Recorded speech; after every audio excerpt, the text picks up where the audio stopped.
Sempre que uma série ou desenho que eu acompanho recebe uma temporada nova, eu gosto muito de reassistir tudo desde o começo, seja quando essa temporada é anunciada ou até mesmo quando ela lança. E eu gosto de fazer isso tanto pra me situar melhor no universo, quanto pra relembrar das coisas que já aconteceram. E agora que a parte 7 de Jojo tá ganhando um anime, pelo menos até o momento que eu tô gravando esse vídeo, ele só recebeu o primeiro episódio, eu senti muita vontade de fazer vídeos falando sobre o que eu acho das outras partes, né? Nesse caso, da primeira até a sexta, que é até onde vai o anime, e até onde eu assisti, eu só vi o anime, não li o mangá, né? E eu senti essa vontade porque eu sempre quis gravar vídeos falando das coisas que eu gosto, das coisas que eu assisto, que eu jogo, enfim, e eu resolvi fazer isso esse ano nesse canal. Eu decidi organizar igual as temporadas da Netflix, então nesse primeiro vídeo eu vou estar comentando sobre a primeira e a segunda parte de Jojo. Na verdade, como eu acabei me estendendo um pouco falando das duas partes, eu achei melhor fazer dois vídeos separados do que um vídeo só dos dois juntos, porque senão ia ficar muito longo, eu acho que assim fica mais fácil de acompanhar. Então nesse vídeo aqui a gente só vai falar de Phantom Blood, que é a primeira parte, e depois a gente fala da segunda, da terceira e por aí vai.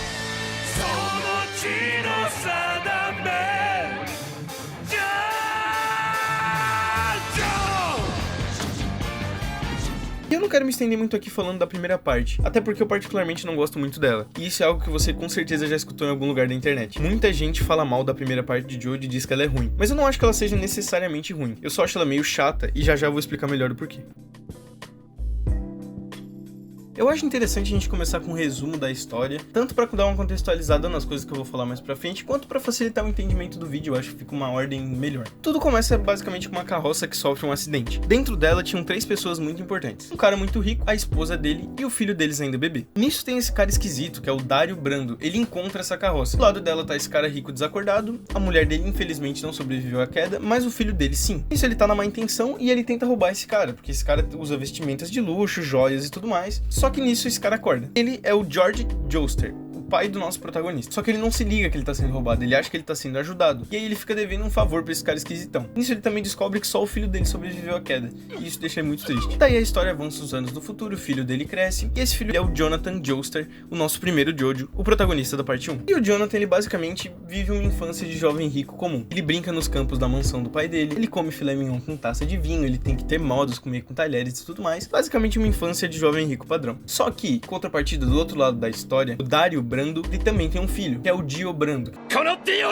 Vai ser um dos personagens mais importantes pra essa parte, se não o mais importante. O Dio, ao contrário do Jonathan, ele não tem uma infância e adolescência tão fácil assim. Ele vive na pobreza, o pai dele é abusivo com ele e também é alcoólatra, fora o fato de que ele também tá quase morrendo. Então o Dio acaba tendo que ganhar a vida dele apostando em jogos nos bares da cidade. Só que no leito de morte, o pai dele entrega uma carta pra ele e diz pra ele levar nesse endereço. Ele explica que esse endereço leva até a mansão dos Joestar, que estão devendo um favorzão pra ele. Que se ele fizer tudo certo, ele vai virar tipo o homem mais rico do mundo. Então o Dio meio que já vai pra mansão com segundas intenções. No que ele chega na mansão e entrega a carta, basicamente a carta era do Dario pedindo pro George adotar o Dio como filho dele. E aí a gente tem nesse primeiro momento o Dio e o Jonathan como irmãos. O Dio, assim que ele chega na mansão, ele se mostra muito mais classudo, ele tem muitos mais modos do que o Jonathan, ele é um cara muito mais certinho, ele fala de maneira mais correta, digamos assim, mas eles não se dão muito bem. Voltando um pouco na história, na parte do acidente da carroça, ali a gente tem uma cena que mostra pra gente uma maleta e dentro dessa maleta tinha uma máscara de pedra. Essa máscara, durante uma das lutas entre o Jojo e o Dio, tava pendurada na parede ali da mansão como se fosse mais uma decoração. Só que uma das consequências dessa luta foi que o sangue do Dio acabou respingando nessa máscara. Fez com que acionasse um tipo de mecanismo que sai tipo umas garras dela, assim. E isso despertou o interesse do Jojo nessa máscara e fez ele começar a estudar ela. Só que ele ao mesmo tempo também tava desconfiando muito do Dio, porque o pai dele começou a ficar muito doente. Quem levava os remédios pro pai dele era o próprio Dio. Fora o fato do Dio já ter feito só desgraça na vida desse cara, porque o Dio ele é assim, ele é mal porque ele é mal e ele decidiu que ele vai fazer tudo pra ferrar com a vida do Jonathan. Então, por exemplo, o Jonathan tinha um cachorro, o Dio foi lá, pegou esse cachorro, botou numa fornalha e fez um churrasco chinês. Ou também tem essa menina, que é a Irina, ela é namoradinha do Jonathan, só que aí o Dio foi lá e roubou o primeiro beijo dela na frente do Jonathan, só pra esfregar na cara dele mesmo. Ele nem gostava da menina, nem nada, ele só fez isso pra provocar e pra deixar o Jonathan mais puto. Então o Jonathan tinha muitas razões para não confiar no Dio. Nisso ele manda que meio que os mordomos começarem a entregar o remédio pro pai dele e diz pro pai dele só aceitar os remédios que os mordomos entregarem. Daí acontecem umas coisas que eu vou acabar pulando, não vou resumir tipo detalhadamente, até porque isso tomaria muito tempo do vídeo, e também porque, como eu disse, eu só quero dar uma passada rápida nos acontecimentos da história para contextualizar o que eu quero dizer depois. Com o desenrolar dos acontecimentos da história, o Dio descobre que quem coloca a máscara acaba se transformando num vampiro, o que deixa a pessoa muito mais forte do que ela é normalmente, só que também faz com que ela meio que petrifique na luz do sol. Nisso, o Jill decide virar um vampiro e matar finalmente o George Joestar. Aí o Joe batalha com ele, essa batalha termina com eles colocando fogo na mansão e o Jonathan deixando o Jill lá pra queimar. Mas depois eles descobrem que na verdade o Jill ainda tá vivo e ele tá fazendo tipo um exército de vampiros.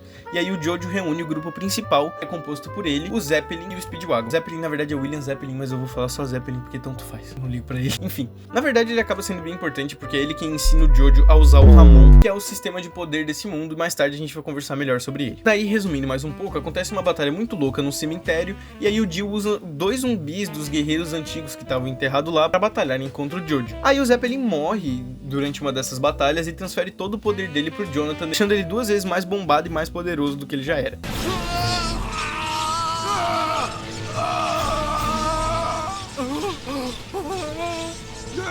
Pra cagar tá complicado, menor. Daí mais tarde acontece a batalha final, o Jojo joga o Jill de um penhasco gigante, só que na verdade antes de cair no chão, o Jill corta a própria cabeça pra energia do Ramon não poder chegar até a cabeça dele e fazer com que ele morra de vez. Daí um velho médico muito louco promete achar um corpo novo pra ele. Nisso a história avança mais um pouco no tempo, e aí o Jojo se casa com a Irina, que era aquela namoradinha dele, e eles vão numa viagem de barco até os Estados Unidos. Só que dentro desse barco, aquele velho estranho que tinha pegado a cabeça do Jill tava lá, e aí ele revela o plano do Jill, que é tomar posse do corpo do Jojo pra virar o novo corpo dele. Aí rola mais uma batalha lá que resulta na morte desse velho, o que vai causar uma explosão dentro do navio. E essa parte acaba com o Jojo ferido, segurando a cabeça do Jill, dizendo pra Irina, que tava grávida de um filho dele, fugir do navio. Depois disso o navio explode e eles morrem juntos enquanto a Irina continua viva, e é a promessa de passar a linhagem deles pra frente.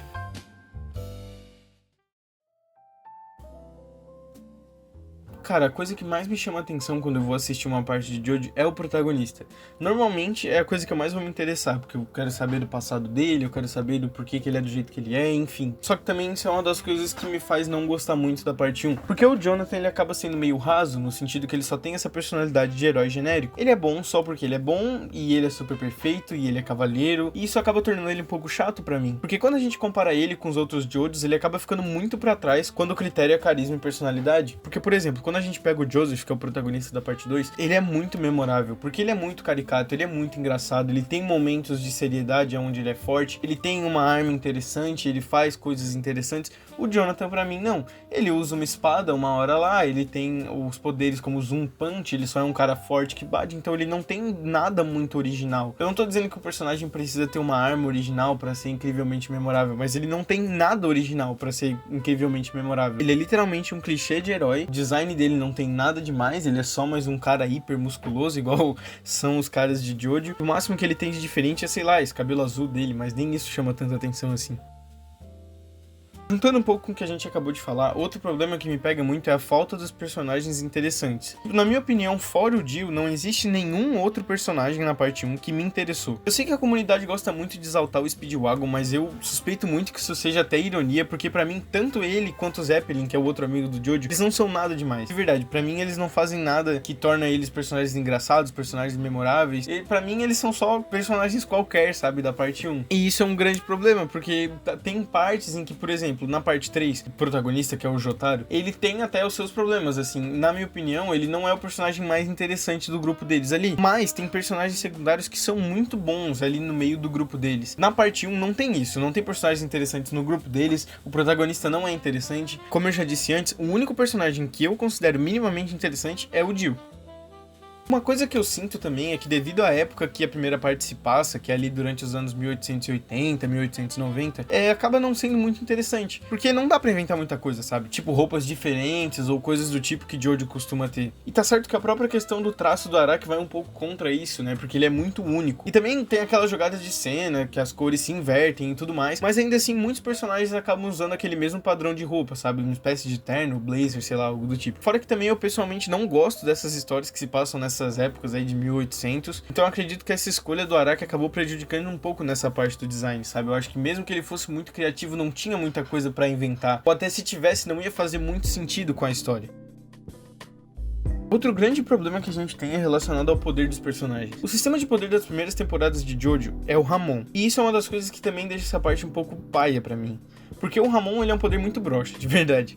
Ele segue aquele mesmo clichê de poder de energia que tem a ver com a respiração. No final, o mais diferente que eles fazem com o Ramon é meio que fritar o cérebro do oponente com uma porrada muito forte com energia. Também tem o Zoom Punch, que é uma das coisas mais ridículas que eu já vi. Ele literalmente só estica o braço pra bater mais forte. Na verdade, por trás disso tem uma puta explicação que ele usa o Ramon pra deslocar as articulações do braço e pipipipopopó, mas eu não quero saber, ele só estica o braço e é uma bosta. Fora também os clássicos como usar essa energia pra bater mais forte ou curar as feridas deles. Só que mais pra frente, o sistema de Jojo introduz os stands e para de usar o Ramon. E os stands dão tipo de 10-0 no Ramon, porque é um sistema muito único que contribui não só para os poderes dos personagens, mas para a personalidade deles também. Porque o stand é basicamente um resumo da alma da pessoa que tá usando. Então faz todo sentido, a tua personalidade, a tua estética tem a ver com a estética do teu stand, e isso é muito da hora. Fora que o Ramon também acaba sendo muito limitado, que é mais um motivo para essa parte ser tão odiada, porque ela acaba sendo muito chata na questão dos personagens, muito chata na questão dos poderes, e aí ela é muito chata na questão geral, e aí ela acaba sendo só muito chata. Eu acho que o principal ponto pelo qual as pessoas não gostam na parte 1 é essa questão do drama excessivo. Porque acontece que cada parte de Jojo tem um subgênero. Mesmo que todas elas sigam nesse caminho de Battle Shonen, anime de lutinha e tal, cada parte tem um jeito único. Por exemplo, o subgênero da parte 2 é comédia, da parte 3 pode ser ação, da parte 4 é um slice of life, que é um estilo que retrata a vida dos personagens, focando mais tipo, no cotidiano e tudo mais. Tá certo que a partir da parte 5 fica meio difícil de definir esses subgêneros, porque fica muita coisa e gera uma confusão. Enfim, o ponto principal é que o subgênero da primeira parte é o drama. Isso até não seria um problema, se não fosse um drama muito exagerado e muito clichê.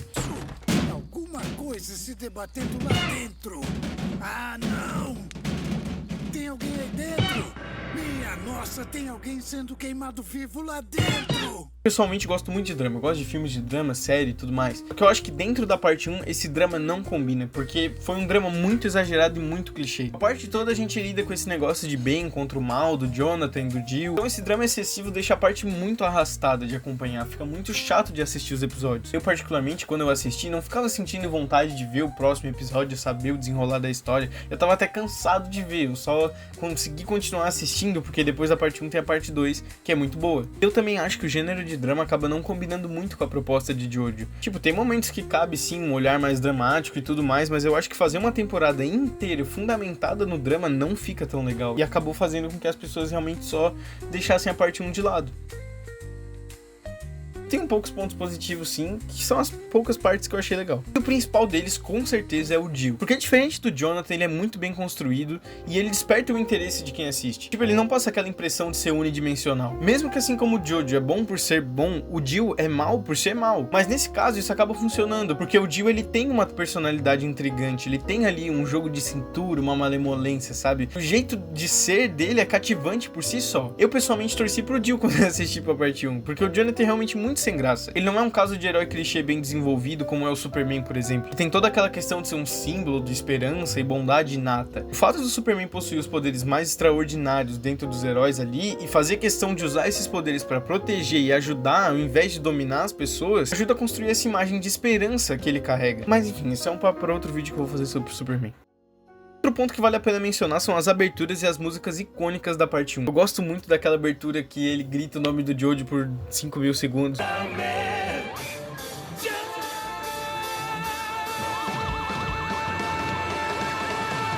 Eu não sou muito aquele cara das aberturas de anime, dos nerds das aberturas, inclusive isso é uma coisa que eu não gosto muito, eu acho coisa de gente esquisita particularmente. E também não dá pra deixar de mencionar um dos memes mais marcantes da internet, que é o To Be Continued.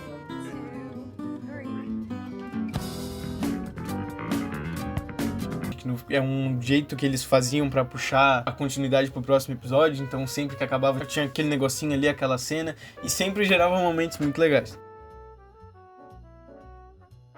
Também acho interessante a gente falar do final, porque ele não é algo de se jogar fora. Eu acho interessante essa dinâmica que mesmo depois de todas as turbulências envolvendo a vida do Jill e do Jonathan, mesmo ela não sendo a melhor coisa do mundo, ela ajuda bastante até no desenvolvimento das próximas partes. E é como se ela tivesse andado pro resto das temporadas poderem correr, sabe? Eu acho que foi um pouco necessário pro Araki testar esses sistemas de poderes, tanto que na segunda parte ele consegue desenvolver muito melhor o Ramon. E aí quando ele vê que não tem mais como desenvolver o Ramon, ele troca esse sistema, que foi uma das melhores coisas que ele fez. Isso a gente comenta nos próximos vídeos. Vamos falar da segunda parte. Na verdade, como eu comentei no começo do vídeo, eu tive que dividir em 2 vídeos diferentes, então esse vídeo vai ficando por aqui. Se você gostou desse vídeo e quer ver mais do meu conteúdo, eu te convido a assistir as minhas lives. Eu tô fazendo live aqui no YouTube mesmo, toda segunda, quarta e sexta, das 7h30 até meia-noite. Então você pode tanto se inscrever aqui no canal para receber as notificações ou então me seguir no Insta, que eu tô sempre avisando por lá quando vai ter live.